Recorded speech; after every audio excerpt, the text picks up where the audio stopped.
Hello everyone, IQ share में आपका एक बार फिर से स्वागत है। आज हम लोग एमसीक्यू करेंगे जो कि आपके करंट अफेयर से रिलेटेड रहेगा।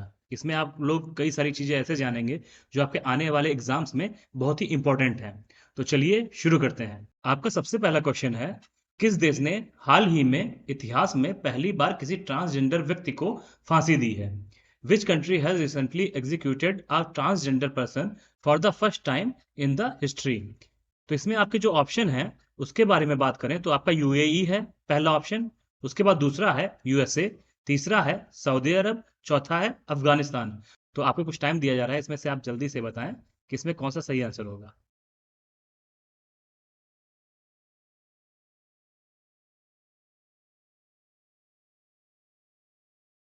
तो आपका जो सही आंसर है वो है यूएसए। तो यूएसए में आपका इतिहास में पहली बार ट्रांसजेंडर व्यक्ति को आपके फांसी दी गई है। तो आप ये याद रखिएगा, ये एग्जाम्स में पूछा जा सकता है। ठीक है। अब आपका सेकंड क्वेश्चन है जो कि है, अनुच्छेद 19 के दायरे में हाल ही में सुप्रीम कोर्ट के फैसले ने किस संस्थान के खिलाफ फ्री स्पीच का विस्तार किया है? The recent supreme court ruling on article 19 Embiid extended free speech against which entity? तो आपके सामने ऑप्शन है, स्टेट यानी कि राज्य, दूसरा है निजी नागरिक यानी जो प्राइवेट सिटीजन हैं भारत के, उसके बाद सांसद, और उसके बाद आपका चौथा जो ऑप्शन है वो है एनआरआई यानी नॉन रेसिडेंस इंडियंस, तो अनिवासी भारतीय। तो इनमें से आप बताइए कि कौन सा ऑप्शन सही रहेगा।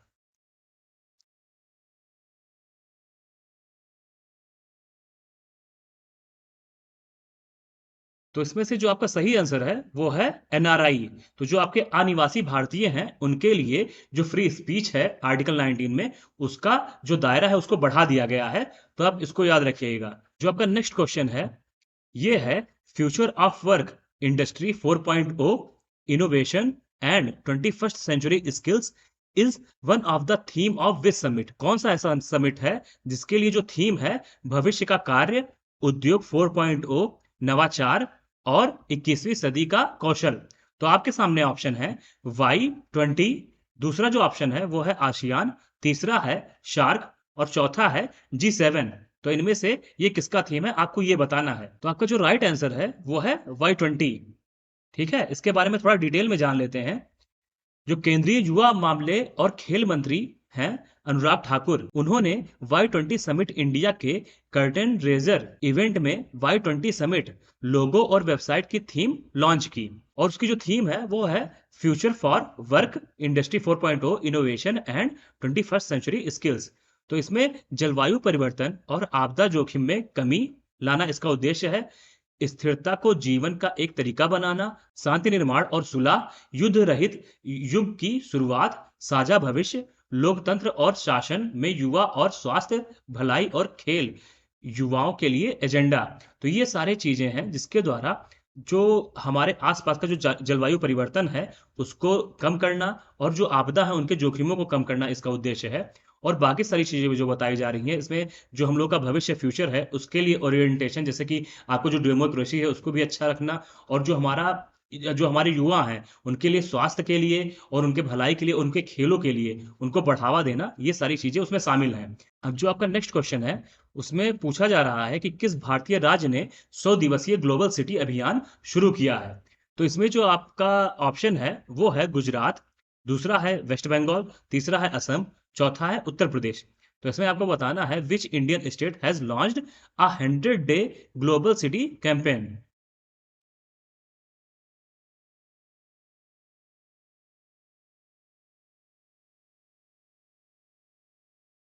तो इसमें जो आपका राइट आंसर है उसको मैं अब बताने जा रहा हूँ, शायद आप लोगों ने अब तक आंसर सोच लिया होगा।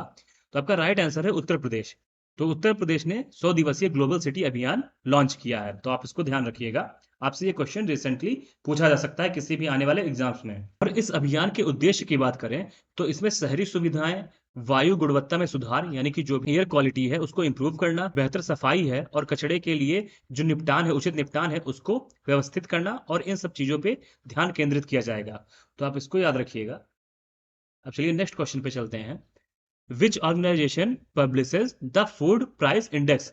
तो आपका कौन सा ऐसा संगठन है जो FFPI प्रकाशित करता है यानी कि खाद्य मूल्य सूचकांक प्रकाशित करता है? तो आपके सामने जो ऑप्शन है वो है यूनिसेफ, दूसरा जो ऑप्शन है वो है FAO, तीसरा है IMF और चौथा है वर्ल्ड बैंक। तो इनमें से कौन आपका फूड प्राइस इंडेक्स प्रकाशित करता है? अगर आपको इनका फुल फॉर्म पता होगा तो इनमें से आप इसको एलिमिनेट कर सकते हैं ऑप्शन को और सही आंसर बता सकते हैं।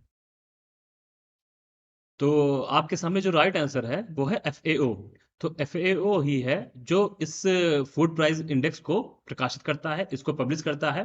अब आपका नेक्स्ट क्वेश्चन है, which Indian state launch the caste based census, यानी कि किस भारतीय राज्य ने जाति आधारित जनगणना शुरू की? तो इनमें से जो आपके ऑप्शन है उसमें बिहार है, असम, वेस्ट बंगाल और झारखंड। इन चारों में से किसने जाति आधारित यानी कि जो कास्ट बेस्ड सेंसस होता है उसकी गणना शुरू की है? तो आपको ये बताना है।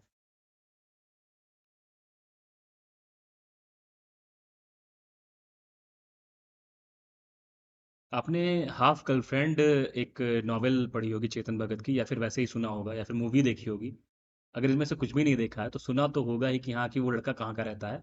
उसी से आप पता लगा सकते हैं कि इसमें कौन सा राइट ऑप्शन है। तो मैंने एक हिंट दिया है, अगर आपको समझ में आए तो आप बताएं। हाँ, बस ये है कि आप मूवीज में ना घूमने लगिएगा कि हाँ उसमें कौन सी हीरोइन थी कौन सा हीरो था। बस आप ये बताइए कि कौन सा इसमें सही आंसर है। तो चलिए, ज़्यादा टाइम वेस्ट ना करते हुए हम लोग आंसर की तरफ बढ़ते हैं। तो इसमें से जो आपका राइट आंसर है वो है बिहार। बिहार ने जाति आधारित जनगणना शुरू की है। तो आपको ये याद रखना है, ठीक है? तो आप चलिए नेक्स्ट क्वेश्चन पे चलते हैं। सुर्खियों में रहे सूर्य कुमार यादव किस खेल से जुड़े हुए हैं?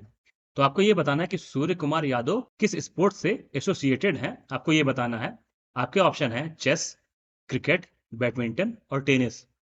अब मुझे लगता है कि ये आंसर जो भी बॉयज़ हैं या गर्ल्स हैं, अब तो दोनों लोग दे सकते हैं, क्योंकि इस टाइम पे आपका WPL भी आने वाला है और बाकी सारी चीज़ें चल रही हैं। तो सभी को सपोर्ट किया जा रहा है, लेकिन ज़्यादातर चांसेस हैं कि बॉयज़ तो जल्दी से जल्दी इस क्वेश्चन का आंसर दे देंगे। अगर गर्ल्स सबसे पहले दे रही हैं तो आप तुरंत कमेंट बॉक्स में मेंशन करिए कि जिससे मैं जान सकूं कि हाँ गर्ल्स ने पहले दिया है कि बॉयज़ ने दिया है। तो आपका इसमें जो राइट आंसर है वो है क्रिकेट। हाँ, तो सूर्य कुमार यादव जी का नाम इस टाइम पे बहुत ही फेमस हो रहा है, क्योंकि T20 इंटरनेशनल क्रिकेट होता है उसमें इन्होंने कंप्लीट किए हैं अपने 1500 रन सबसे तेज। उन्होंने कितने बॉल में ये रन बनाए हैं? तो वो है 843। इन्होंने 843 गेंदों में ही 1500 रन पूरे कर लिए हैं, जो कि सबसे तेज हैं। इससे पहले विराट कोहली भी इसमें शामिल थे, KL राहुल भी, और आपके जो एरन फिंच हैं ऑस्ट्रेलियाई क्रिकेटर, तो उनका भी नाम शामिल है। और बाबर आजम भी इसमें से एक थे। लेकिन इस टाइम पे जो फर्स्ट नंबर पे हैं, जिन्होंने सबसे तेज रन हासिल किया है 1500 रन, वो हैं आपके सूर्य कुमार यादव। और जबकि ये सारे जो क्रिकेटर हैं इन्होंने भी 1500 रन कंप्लीट किया है, लेकिन सबसे तेज अब सूर्य कुमार यादव ही हैं जिन्होंने सबसे तेज कंप्लीट किया है। अब चलिए नेक्स्ट क्वेश्चन पे चलते हैं। What is the name of the international agreement signed in 1987 to ban chlorofluorocarbon? तो क्लोरोफ्लोरोकार्बन पर प्रतिबंध लगाने के लिए 1987 में हस्ताक्षरित अंतरराष्ट्रीय समझौते का नाम क्या है? तो आपको ये बताना है। उसमें आपके ऑप्शन है पेरिस समझौता, दूसरा है मॉन्ट्रियल प्रोटोकॉल, तीसरा है शिकागो समझौता, चौथा है क्योटो प्रोटोकॉल। तो आपको इनमें से बताना है कि क्लोरोफ्लोरोकार्बन पे प्रतिबंध लगाने के लिए कौन सा अंतरराष्ट्रीय समझौता हस्ताक्षर किया गया था, यानी साइन किया गया था। तो आपका जो इसमें राइट आंसर है वो है मॉन्ट्रियल प्रोटोकॉल। तो इसमें ही आपके क्लोरोफ्लोरोकार्बन जो आपकी CFC गैसेस होती हैं, जो कि आपके रेफ्रिजरेटर, AC और इन सारी चीज़ों में यूज़ होती हैं और इन सब चीज़ों से निकलती भी हैं। तो ये जो गैसें होती हैं वो आपके ओजोन जो परत होती है उनको नष्ट करने के लिए, जो आपका ओजोन लेयर होती है, जो कि आपके स्ट्रेटोस्फीयर में पाई जाती है, वायुमंडल में कई सारी परतें होती हैं। तो उसमें से जो आपका ओजोन लेयर होती है उसको नष्ट करने के लिए ये सारी गैसेस बहुत ही जिम्मेदार मानी जाती हैं।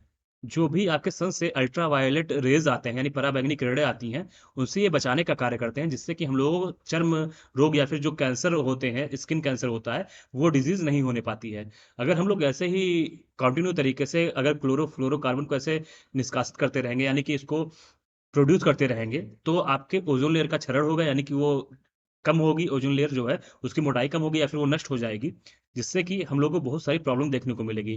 तो इसी वजह से ये मॉन्ट्रियल प्रोटोकॉल साइन हुआ था, जिसमें आपके क्लोरोफ्लोरोकार्बन को बैन करने की बात कही गई थी। तो आपका ये 1987 का है, आपको इसको ध्यान रखना है, ठीक है? Year of enterprises project is a flagship scheme of which Indian state? उद्यम का वर्ष परियोजना किस भारतीय राज्य की एक प्रमुख योजना है? तो आपके सामने ऑप्शन है हरियाणा, दूसरा है उड़ीसा, तीसरा है पश्चिम बंगाल, चौथा है केरला। तो आपका इसमें से बताना है कि कौन सा ईयर ऑफ इंटरप्राइजेस के लिए जाना जाता है, ये परियोजना किस राज्य में चलाई गई है।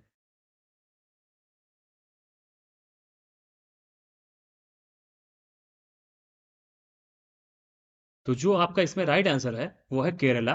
तो केरला में इस परियोजना का प्रारंभ हुआ है। तो आप इसको याद रखिएगा, ठीक है। ईयर ऑफ इंटरप्राइजेस मतलब केरला। केरला आपका बहुत ही खूबसूरत जगह है। आपको आप अगर घूमना पसंद है तो केरला जरूर जाएं और मजे लें नेचर का।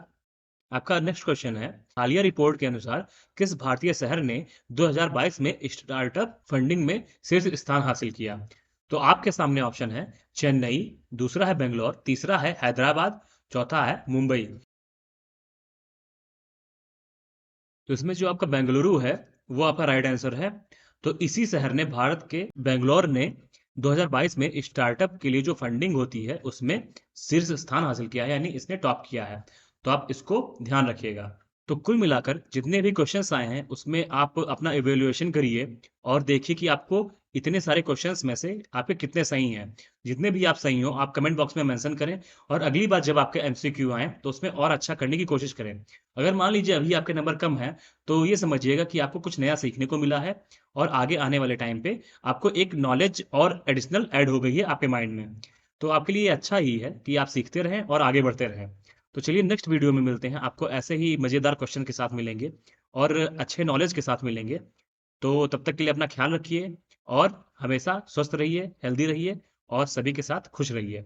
और हाँ, आप अगर आपको ये वीडियो अच्छी लगी हो तो लाइक करें, कमेंट करें, शेयर करें और सब्सक्राइब करना बिल्कुल भी ना भूलें। सब्सक्राइब करने पे जब आप क्लिक करेंगे सब्सक्राइब पे, आपको एक बेल आइकॉन दिखाई पड़ेगी, उस पे भी आप क्लिक करिएगा जिससे कि जो भी मेरी वीडियोज़ आएँ आपको तुरंत नोटिफ़िकेशन उसका मिल जाए और आप उसको तुरंत देख सकें। तो ये भी कर लीजिएगा, मज़ा आ जाएगा। चलिए ठीक है, bye bye. Love you all.